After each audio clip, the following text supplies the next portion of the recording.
Olá, pessoas! Tudo bem com vocês? Estamos prontos para mais uma aula da anatomia do sistema nervoso?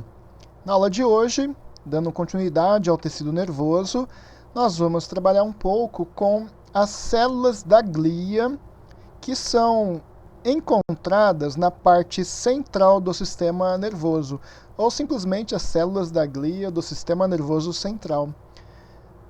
Como nas outras aulas, qualquer dúvida, qualquer comentário, deixem aí, mandem um e-mail que eu respondo para vocês.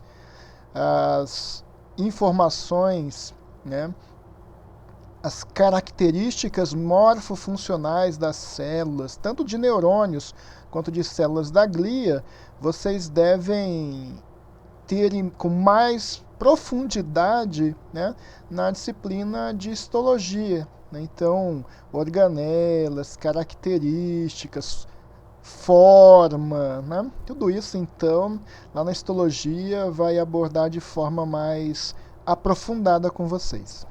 Vamos lá, então? Vamos lá. As células da glia, nós vimos na aula passada que os nossos neurônios, eles fazem parte do tecido nervoso. São as células funcionantes do tecido nervoso. Só que os neurônios, eles não são as únicas células. Eles possuem, o tecido nervoso, né, ele é constituído de neurônios, que são as mais importantes, que são as células que desempenham todas as funções cognitivas, todas aquelas funções mirabolantes que vocês vão falar de raciocínio, de memória, criatividade. Tudo isso é um neurônio. Mas o neurônio, ele não trabalha sozinho. Eu já comentei isso com vocês, que existem células de sustentação e defesa, que são as nossas células da glia. As células da glia receberam esse nome porque o termo glia significa cola, ou seja, são células que estão muito próximas aos nossos neurônios, são células que preenchem os espaços entre os neurônios para que esse neurônio não fique flutuando, né? Lá no nosso encéfalo, existem células que estão próximas e preenchem esses espaços.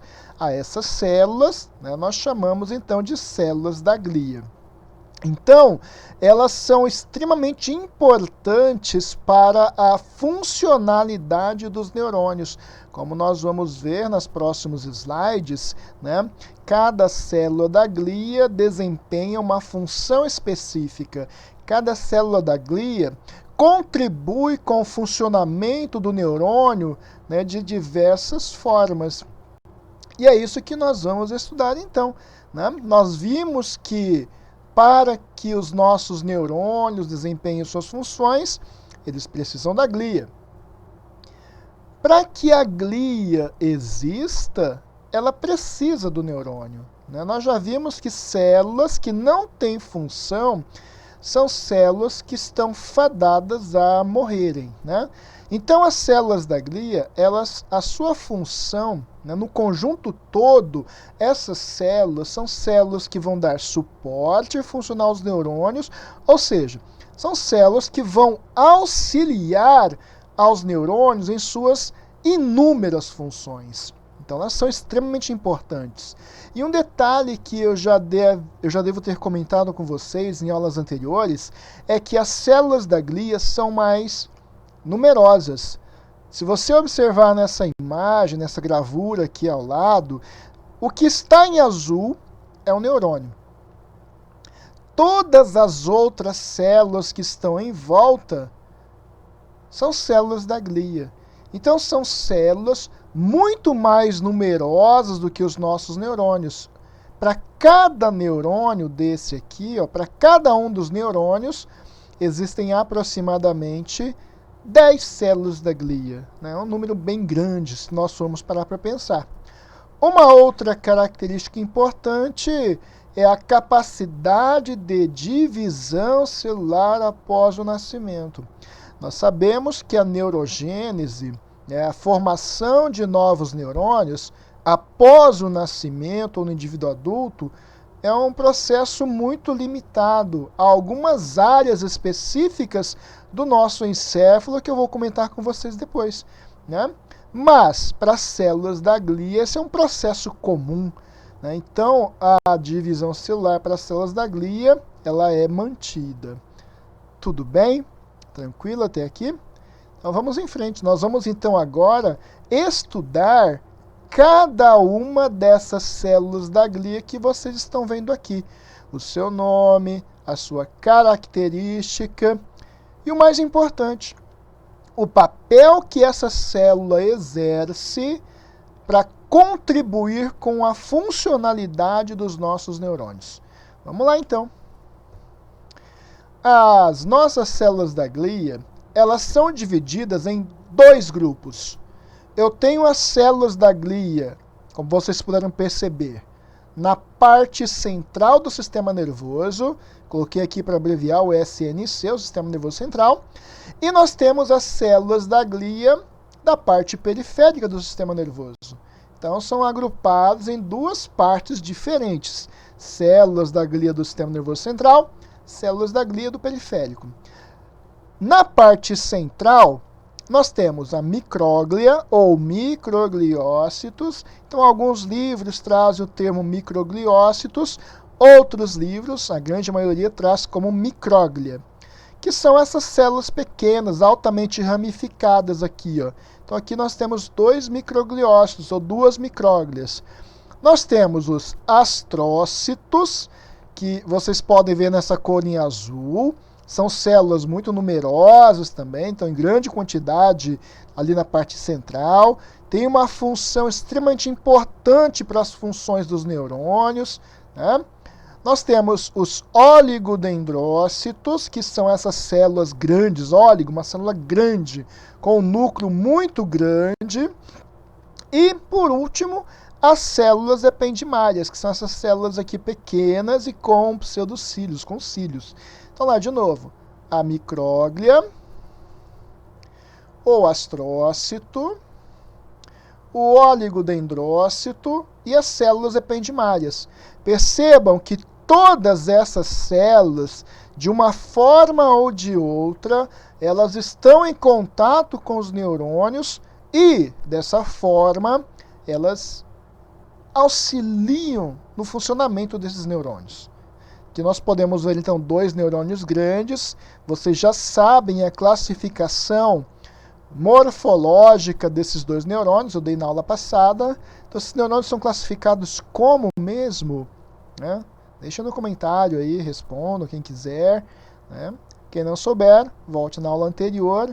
Está escrito lá, está lá bem explicado que tipo de neurônio que é esse e qual é a sua função, onde ele é encontrado.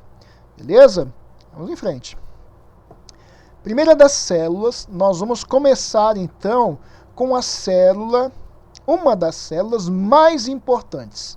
Uma das células da glia que desempenham mais funções, desempenham inúmeras funções que contribuem para o funcionamento dos nossos neurônios, que são os astrócitos. Células grandes, são células muito numerosas, né, que promovem a sustentação para esses neurônios.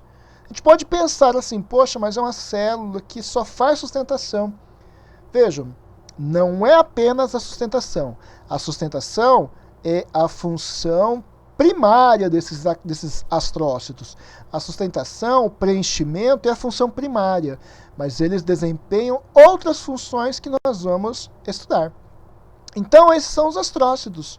Então, olha aqui um astrócito, aqui um oligodendrócito, aqui uma micróglia, aqui as células ependimárias, aqui um outro astrócito.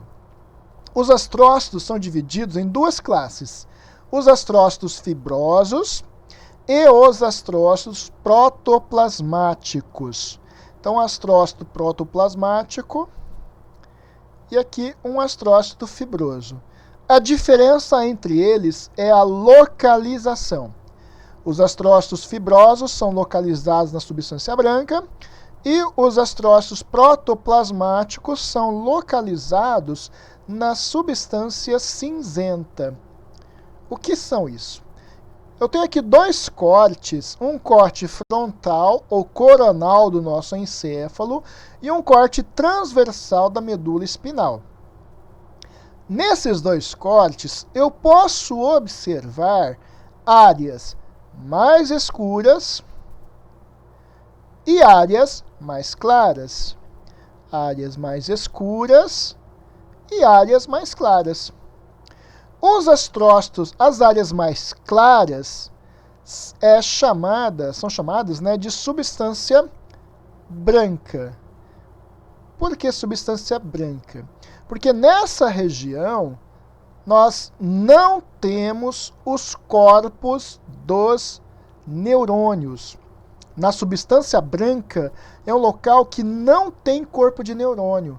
Na substância branca, então, eu tenho os prolongamentos, principalmente os axônios dos neurônios. Então, os astrócitos fibrosos ficam na substância branca. Os astrócitos protoplasmáticos na substância cinzenta. Então, substância cinzenta é a região do sistema nervoso central onde nós encontramos os corpos dos neurônios. Não só corpo, mas os dendritos, a parte inicial, o cone de implantação do axônio, as células da glia. Né? Então, na parte cinzenta, na substância cinzenta, eu tenho o corpo do neurônio. Na substância branca, não tem corpo de neurônio. Tá? No encéfalo, a substância cinzenta é periférica. E aí nós chamamos de córtex cerebral. Ok? No encéfalo, a substância cinzenta ela é periférica, e aí eu chamo de córtex cerebral. Na medula espinal, a substância cinzenta ela é central. Né? A substância cinzenta é dividida em colunas ou cornos. Ok? Então é só uma diferenciação de localização quanto a substância cinzenta e substância branca. Vamos em frente. Bom, como eu disse para vocês, os astrócitos têm função de sustentação, preenchimento basicamente, né? Então o que eles fazem? Uma das funções, a gente já viu a sustentação, preencher aqueles espaços deixados pelos neurônios, eu tenho aqui um suporte estrutural, preenche os espaços entre os neurônios, então eu tenho um neurônio, naquele espaço onde eu não teria neurônio, eu vou ter ali astrócito. Então, se observar também, nessa imagem aqui, a gente vai ver uma segunda função desse astrócito, que é o reparo. Né? Toda vez que ocorre uma lesão na parte central do sistema nervoso, está aqui o sistema nervoso central, o SNC, vocês começam a se perguntar, tem uma lesão, a pessoa teve um traumatismo crânioencefálico, ou a pessoa teve um acidente vascular encefálico, um AVE. Né? Naquele local da lesão, os neurônios vão morrer. Muitas células da glia vão morrer e vai ficar um espaço. Né? Se eu observar aqui, então, um dia eu vou ter aqui uma hemorragia, eu vou ter uma área de penumbra aqui que pode ser acometida. Todos os neurônios nessa região são neurônios que vão ser fagocitados, vão morrer e vão ser retirados daquele local. Né? À medida que os dias passam, né, nós vamos perceber que eu tenho um espaço, ficou um buraco naquele local. A gente vai ver que fica mesmo um buraco, fica um espaço ali. Um espaço porque todas as células, todo o tecido ali foi fagocitado. Mas esse espaço não vai ficar lá.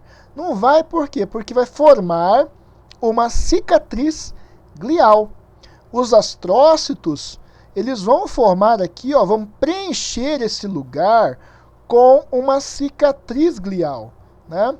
Então perdeu-se os neurônios morreram, toda essa região foi fagocitada, foi limpa, foi debridada aqui pelos macrófagos, que a gente vai ver depois quem são esses macrófagos, né?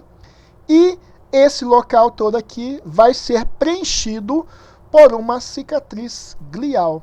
Né? Se observar aqui, né, nós temos inúmeras células que vão participar desse processo e as mais importantes são os astrócitos, aqui, astrócitos reativos. Então tem uma grande quantidade de astrócitos que vão produzir essa cicatriz glial. Beleza? Então lá, suporte estrutural é uma função, formação de cicatriz glial é a segunda função. Tranquilo? Vamos em frente. Uma terceira função, suporte metabólico, né? Ou seja, os nossos astrócitos, vamos entender esse esquema aqui. Eu tenho aqui um astrócito, eu tenho aqui um neurônio, eu tenho aqui outro neurônio. Esses astrócitos estão próximos aos capilares e eles possuem comunicação com esses capilares, com o chamado pé vascular do astrócito. À medida que eu tenho um aumento na atividade funcional dos neurônios, essa atividade aumentada exige uma maior quantidade de nutrientes, de energia. Quem que vai liberar mais energia para esse neurônio? São os nossos astrócitos. Então eles fazem com que os capilares sejam mais permeáveis, se dilatem, aumentem o fluxo sanguíneo. Consequentemente, com esse aumento do fluxo sanguíneo, eu tenho um aporte maior de nutrientes que vai chegar aos nossos neurônios. Além de todo esse processo, né, mediado pelos astrócitos, o astrócito também consegue armazenar glicogênio e pode ser uma reserva energética, então, emergencial para os nossos neurônios. Beleza? Mas essa função maior aqui é de como os nossos astrócitos eles estão em contato com os capilares, eles identificam o aumento da atividade dos neurônios. Esse aumento da atividade requer uma maior quantidade, uma maior demanda energética, e aí os astrócitos, então, induzem aos capilares a uma vasodilatação, aumentando o aporte sanguíneo, consequentemente aumentando o aporte energético. Beleza? A gente vai ver que isso é um pouquinho mais complexo, né, nos próximos slides. Uma outra função, vejam, essa é a quarta função do nosso astrócito, é a degradação de neurotransmissores. O que é um neurotransmissor? Neurotransmissor é uma substância química capaz de induzir a modificação dos neurônios que transmitem uma informação. Ou seja, são uma substância química que é capaz de modular a atividade dos neurônios ou das outras células. Ok? Bom, a gente vai ver mais sobre esses neurotransmissores quando eu falar para vocês de sinapses. Tá? Não tanto, mas a gente vai falar sobre isso. Então, esses astrócitos, eles ficam próximos às sinapses. Olha aqui, eu tenho um neurônio pré-sináptico, eu tenho um neurônio pós-sináptico. Ou seja, aqui eu tenho uma comunicação entre os neurônios.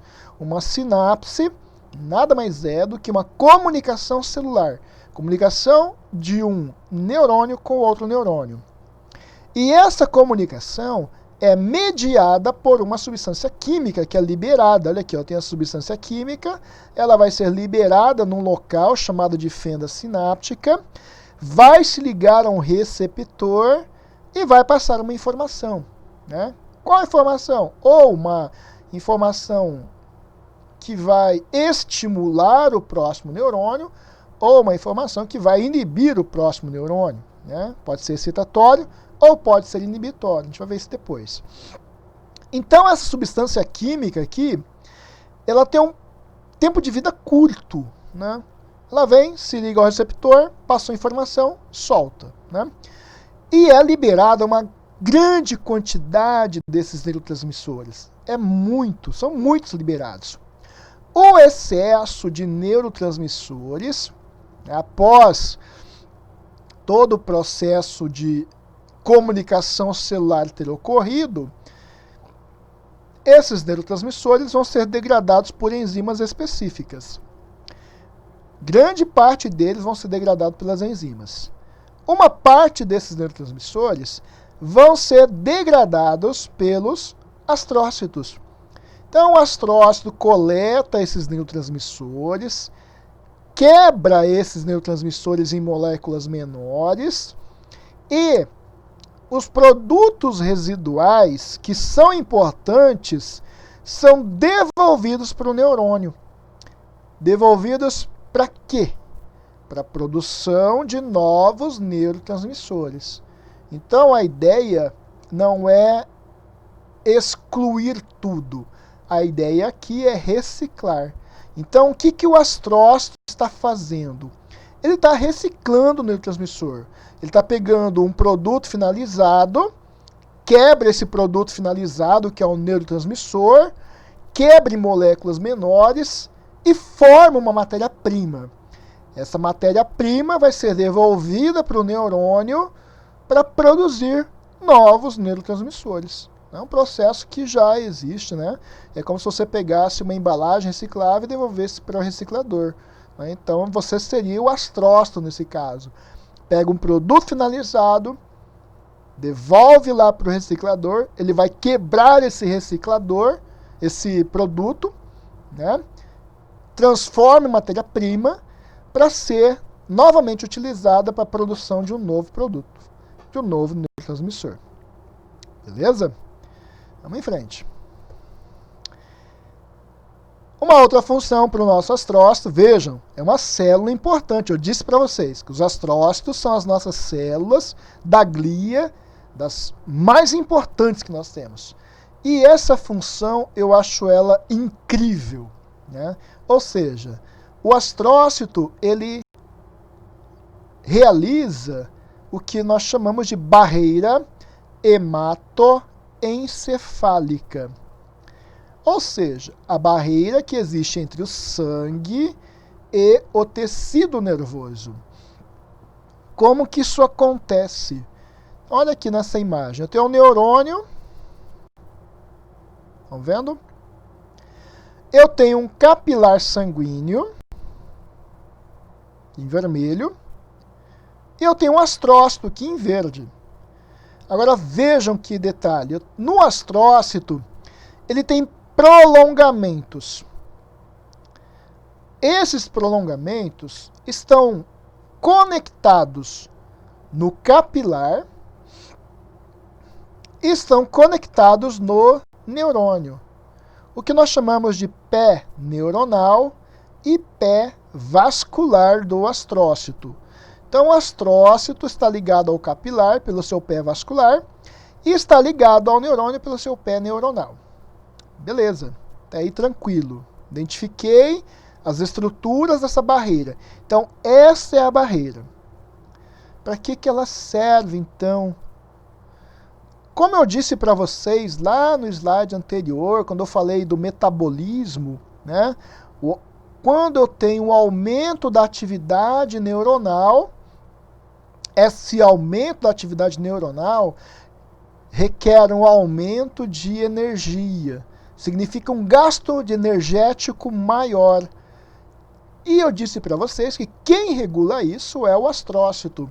Então agora a gente sabe que o pé neuronal, ele identifica esse aumento da atividade neuronal. Identificando o aumento da atividade neuronal, o pé vascular faz com que esse capilar sanguíneo ele aumente a permeabilidade, seja mais permeável. Ele tem uma vasodilatação, ele aumenta o seu calibre e permite um maior aporte sanguíneo. Um maior aporte sanguíneo significa um maior aporte energético. Né? Essa é uma característica importante, regular o metabolismo do neurônio. Mas isso ainda não é uma barreira. Né? O que seria o efeito de barreira? Barreira significa que o astrócito ele deve impedir que substâncias potencialmente tóxicas atinjam o nosso neurônio. Né? Por exemplo, drogas, medicamentos, toxinas. Né? Então, esse astrócito, com seus pés vasculares, eles ficam monitorando o conteúdo sanguíneo E quando uma substância potencialmente tóxica chega ao sistema nervoso, o que o astrócito faz com o capilar? Ele aumenta o diâmetro ou ele diminui o diâmetro? Faz uma vasodilatação ou uma vasoconstrição? É lógico que ele vai fazer uma vasoconstrição e vai diminuir a permeabilidade, ou seja, vai dificultar a saída dessa substância tóxica para o neurônio. Com isso, fazendo esse efeito de barreira, impedindo que toxinas atinjam os nossos neurônios. Só que é uma barreira seletiva. Algumas substâncias, por exemplo, passam livremente por essa barreira. Um exemplo disso é o álcool. Né? O álcool, ele não sofre as ações da barreira. Então, por isso que eu não, porque eu não bebo, né? Mas as pessoas que ingerem bebidas alcoólicas ficam bêbados. Em variados graus, em variados níveis de bebedeira, né? De embriaguez. Porque o álcool, ele passa pelo capilar, não sofre a ação de barreira, inicialmente provoca uma hiperexcitação neuronal. Primeiro, o álcool é estimulante, por isso a pessoa fica alegre, fica feliz, dá risada de tudo, né? É porque está promovendo ali um aumento da excitação neuronal. Depois tem as outras fases do álcool, que eu não vou falar aqui agora. Mas a função é dizer que o álcool não sofre a ação da barreira. Mas alguns medicamentos sofrem.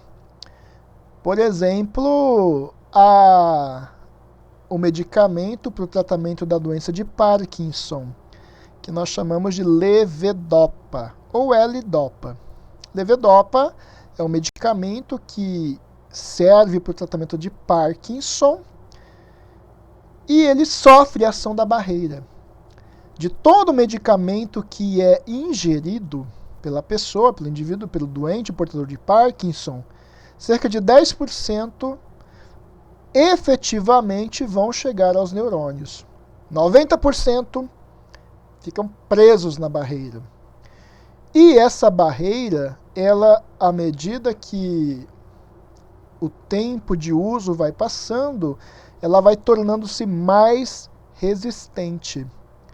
Ou seja, quanto mais a pessoa faz uso desse medicamento, maior vai ter que ser a dose para esse medicamento. Tem um filme bem interessante que fala sobre isso, chama-se Tempo de Despertar, né? Eu vou deixar depois alguns links para vocês assistirem esse filme. É bem interessante e fala bem sobre isso, né? Então, para as pessoas que têm doença de Parkinson, elas precisam, que fazem uso da levodopa, elas precisam aumentar as doses constantemente, certo? Então, esse é o efeito de barreira, bem importante para o nosso neurônio. Se ficou dúvidas, me mande um e-mail que eu respondo para vocês, beleza? Ou nos comentários mesmo. Então, nós fechamos com isso nossos astrócitos. Partimos para um outro tipo de célula, que são os oligodendrócitos. São essas células grandes, óligo é grande, célula grande com núcleo muito grande e vários prolongamentos, né? A função desses oligodendrócitos, vejam, enquanto que o astrócito principalmente está ligado ao corpo do neurônio, os oligodendrócitos, eles têm os seus prolongamentos, né, suas projeções nos prolongamentos do neurônio, no axônio principalmente. Ora, se ele está conectado com o axônio, e vejam, ele está envolvendo o axônio. Mas por qual motivo que esse oligodendrócito está envolvendo o axônio? Porque o oligodendrócito, ele sintetiza a bainha de mielina no sistema nervoso central. Então, o oligodendrócito é a célula responsável por sintetizar a bainha de mielina no sistema nervoso central. Então, aqui ó, eu tenho um oligodendrócito, aqui eu tenho um axônio em azul, e aqui a bainha de mielina, né, depositada em várias e várias camadas. Essa bainha de mielina, ela é uma bainha fosfolipídica que impede o extravasamento do impulso nervoso, ou seja, é uma bainha isolante elétrica. Isolante elétrica para quê? Para aumentar a velocidade de condução desse impulso nervoso. Ou seja, aumentar a velocidade de transmissão desse impulso nervoso, desse estímulo. Então, quanto nós temos a mielina, o impulso é mais rápido. Quando eu não tenho a mielina, o impulso é mais lento. Né? Então, isso é importante para o funcionamento dos nossos neurônios. Mas os axônios que são mielinizados têm uma velocidade de propagação do impulso nervoso muito mais rápido do que os axônios que não são mielinizados. Tá certo? Detalhe importante para o oligodendrócito. Guardem isso. O oligodendrócito, ele sintetiza uma proteína que inibe o crescimento neuronal. Então essa célula aqui, ela ajuda e muito. Só que, ao mesmo tempo que ela ajuda, ela sintetiza essa proteína que é inibitória do crescimento neuronal e com isso ela meio que impede a regeneração dos axônios no sistema nervoso central. Então, se esse axônio tiver uma lesão, e se esse axônio é mielinizado, essa proteína, então, ela vai inibir o crescimento desse axônio. Tá?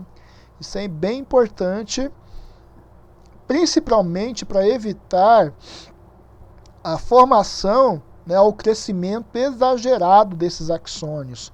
Já que o nosso encéfalo fica localizado no crânio, uma caixa óssea fechada, não seria interessante que eu tivesse um crescimento desordenado. Né? Então, esse carinha aqui, ele faz isso. Ele inibe esse crescimento. Tranquilo?